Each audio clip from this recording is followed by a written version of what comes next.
Good morning. Good morning. Good morning.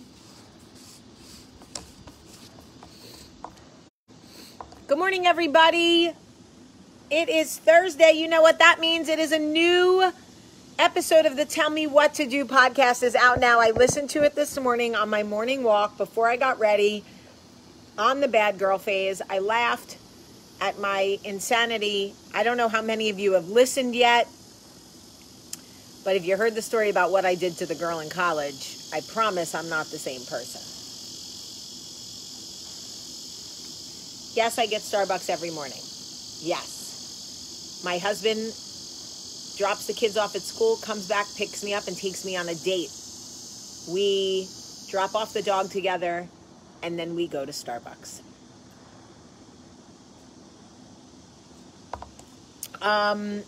Thank you to everybody who has already listened to the Tell Me What to Do podcast. If you have not, no, Karen, absolutely not. We're going to talk about that right now, as a matter of fact. Hi, Olivia Porter. We are so glad you're here. Thank you to everybody who's already listened to the episode. If you have not yet listened to this week's episode, the new episode today of the Tell Me What to Do podcast, please do think about listening.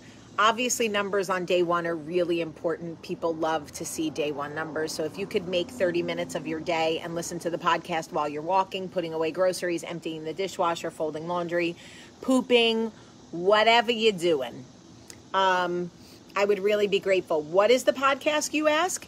Tell Me What to Do is a podcast that you can find anywhere podcasts are hosted. Tracy Hess, did you listen to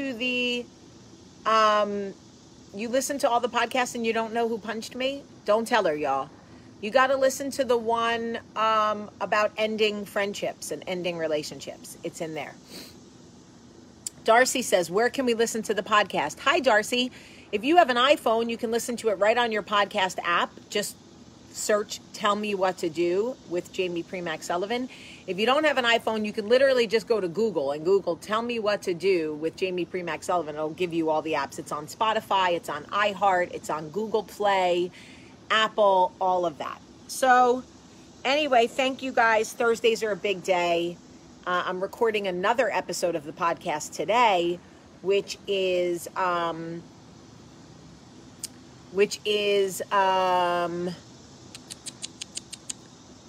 women who have been cheated on, and women and men who have been cheated on, and they are trying to make it work.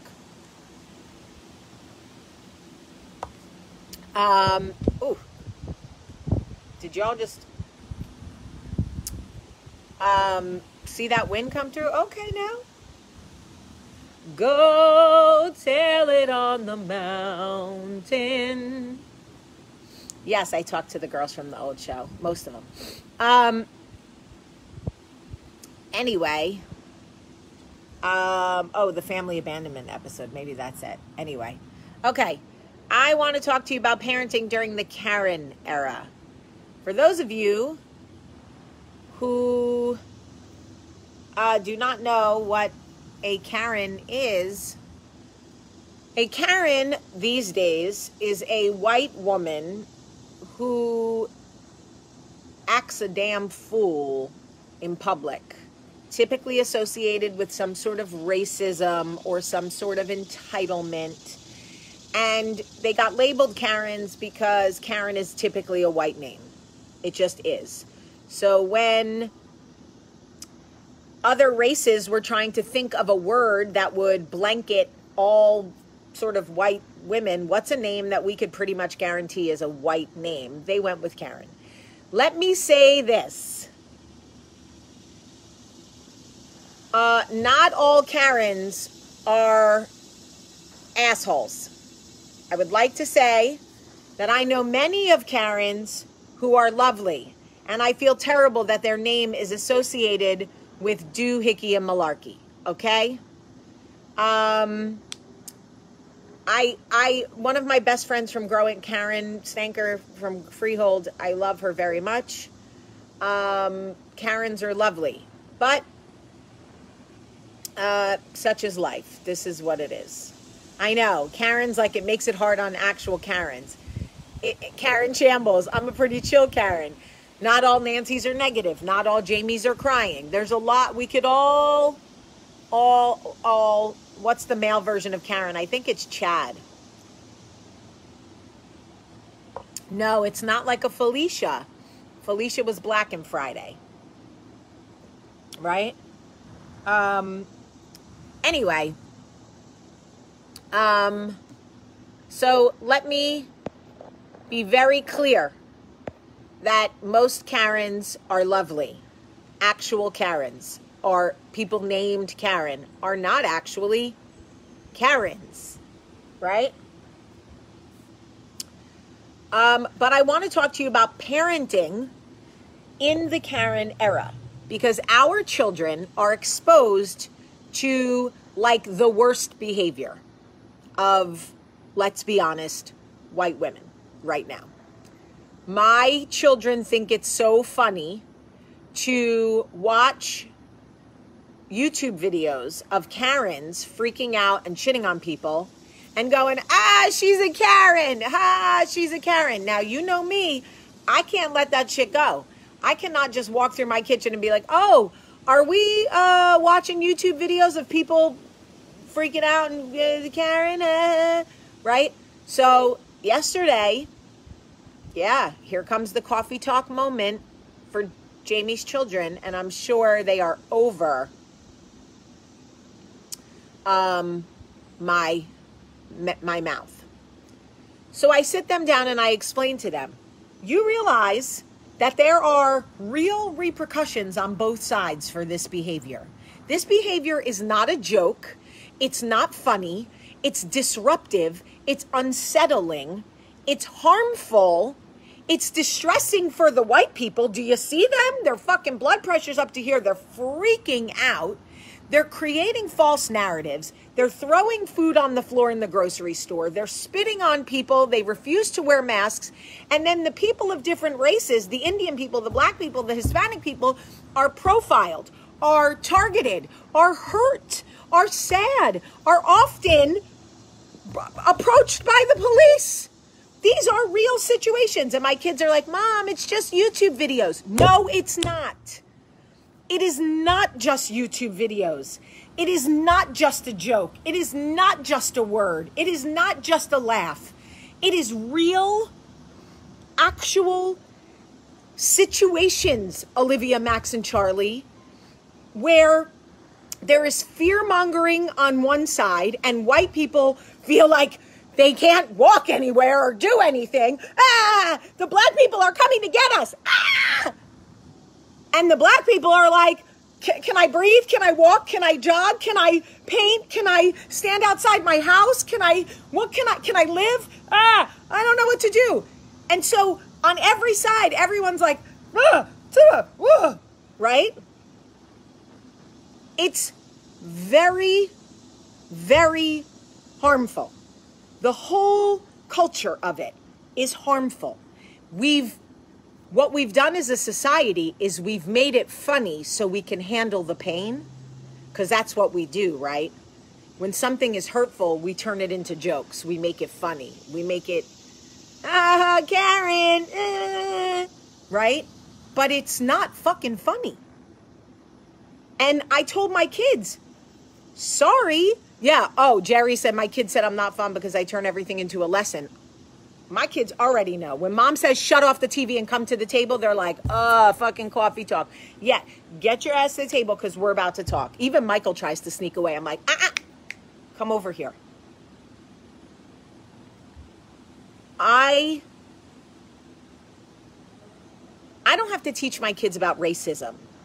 This isn't new for the Sullivan children. My kids have been known. I have been teaching them from the time they could talk that we see color in this family. We see it and we respect it.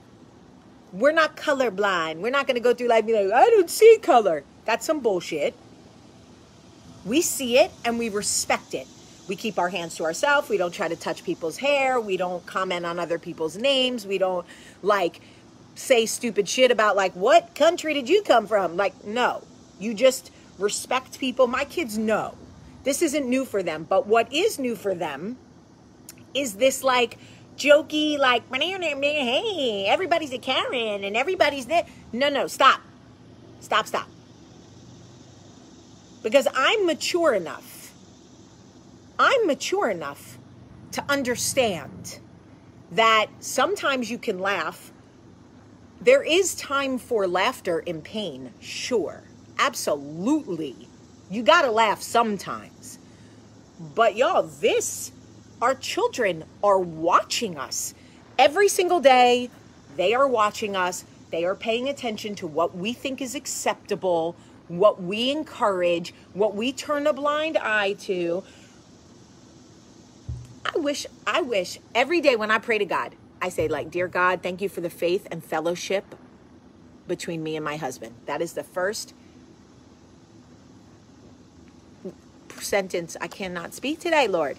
The first sentence of every prayer I start with is, in the name of the Father, Son, and the Holy Spirit, amen. Dear Lord, thank you for the faith and fellowship, for the friendship between me and my husband.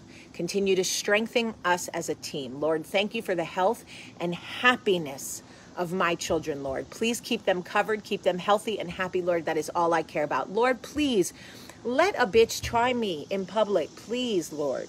If you just would, let me be somebody who sees a white person in the grocery store throwing groceries on the ground, won't wear a mask, screaming at somebody. Please, Lord, I don't ask for a lot, Lord. Put me on that show, Lord. What would you do? Lord, put me in a public place where somebody is racist, Lord. Lord, let me work through you, Lord. Let me be the one, Lord. But y'all, I don't get it. He never picks me. I'm in the queue, Lord. I'm in the queue. Pick me, Lord. Pick me. Choose me, Lord. Let me work through you. Now watch. I'm finna try to break up some shit and get shot. Watch. And then y'all are going to be like, oh my God, remember that coffee talk Jamie did where she begged to be on that What Would You Do show? And now she did. Y'all better speak at my funeral. Every single one of you. I want it to be the longest funeral in history. And now the 6,000 founding members of Coffee Talk would like to speak. One by one. Anyway, I really do pray to God like that. I really do. So, we have to be diligent about reminding our children that while we are watching everything and we are mature enough to discern what is funny and what is not, what is sad, what is actual distress in this country, where we are fractured as a society, we are mature enough to discern like, oh, this woman is unwell. This woman is not handling quarantine well. This woman is entitled. This woman is spitting on people. This woman is throwing food. We have to educate how is not wearing a mask racist? Is that what you heard, Jala? Is that what you heard, Jala? Q-tip on aisle 9. If you don't clean out your damn ears, who the hell said not wearing a mask is racist? Ooh, talk about hearing what you want to hear. Talk about hearing what you want to hear. We can't get a cat at the Sullivan house. Oh, Sullivans hate cats. They hate them. Sullivans hate cats. Sullivan's killing the cats, y'all.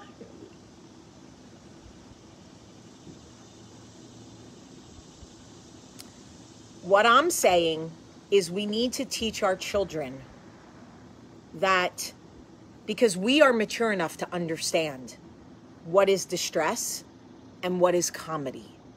And our children don't understand. They think this is all funny. They think this is all a joke. It's just a bunch of Karens. It's just a bunch of whatever. Everybody's, we have to teach them that, sure, some of this can be funny, But most of this is not funny. Most of this is sad. We are a people in distress. We are a boiling pot ready to boil over. We are dealing with things in this country we have never dealt with before. And if we have dealt with them,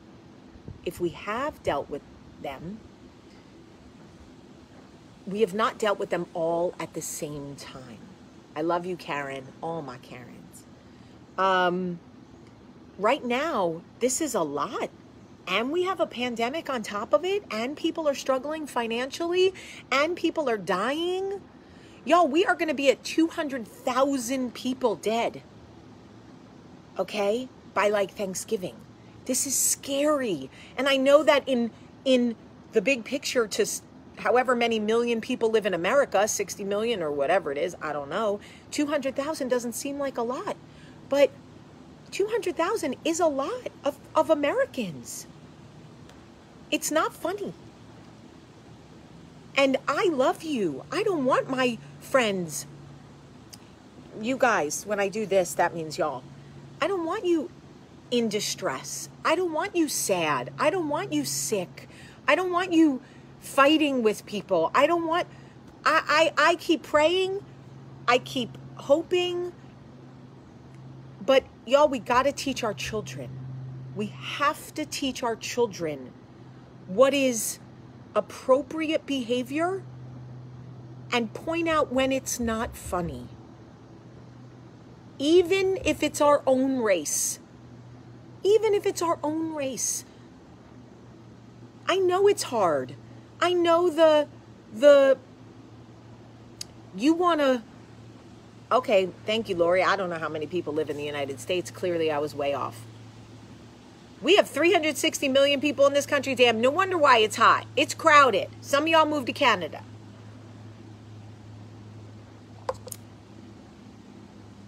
Anyway, I love you guys. These conversations are important. I know we don't want to have them. It makes us uncomfortable. We don't want to address, like, I don't want to say that I want to wear a mask because then they'll think I'm liberal. I don't want to say I don't want to wear a mask. Then I'll think that I'm a conservative. I don't.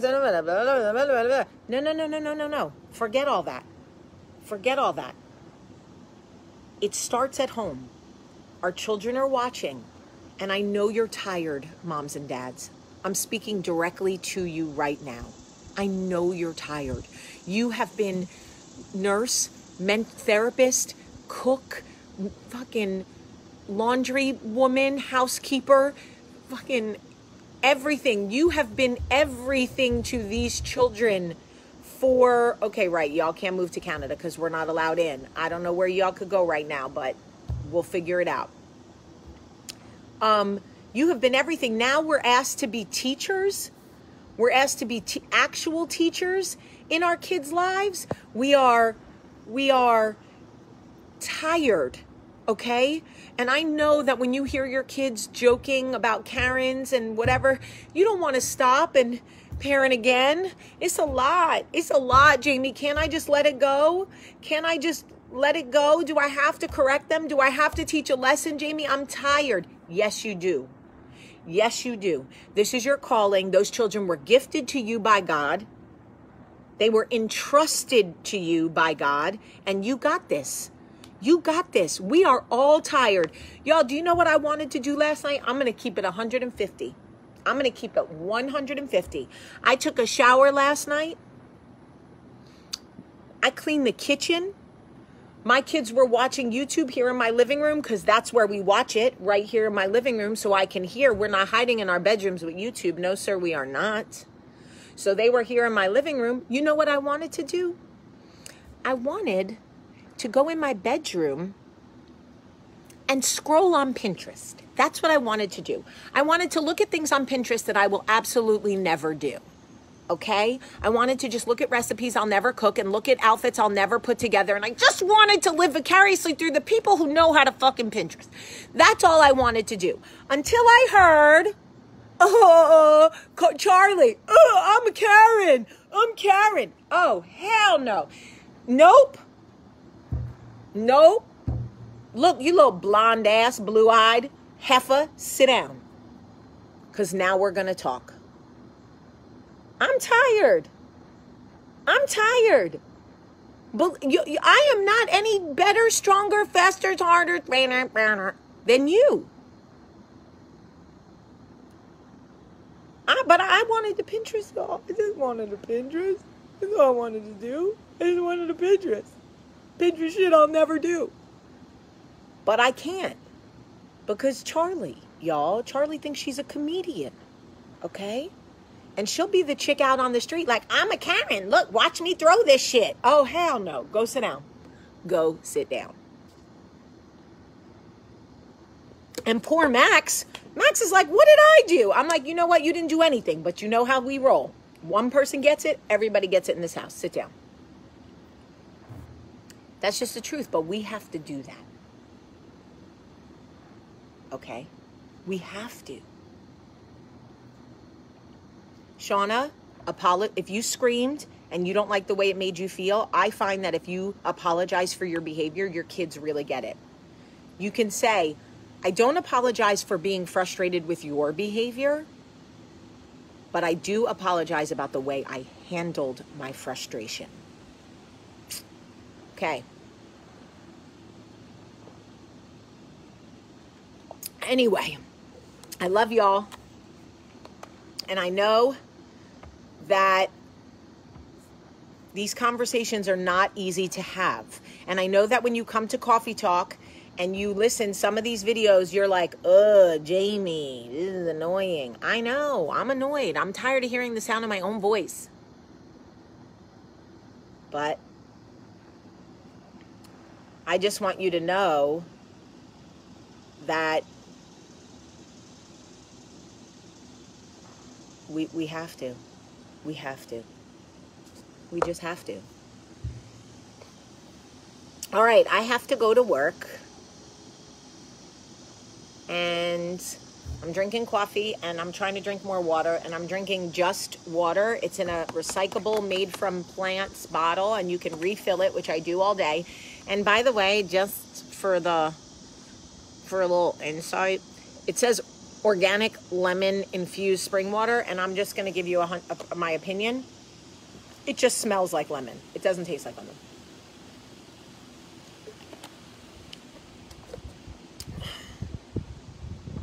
Okay. I love you guys very much. Oh my God. Damiana.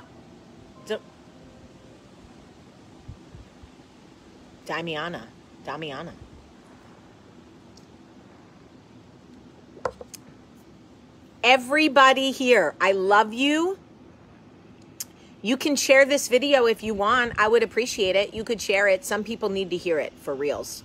For reals. Don't forget to listen to the Tell Me What to Do podcast. Please, please, please. If you ever wonder, like, what could I do for Jamie today? What is one nice thing I could do for her? You could go listen to my podcast. And you could share this video. I love you guys so much. Have a great, great day.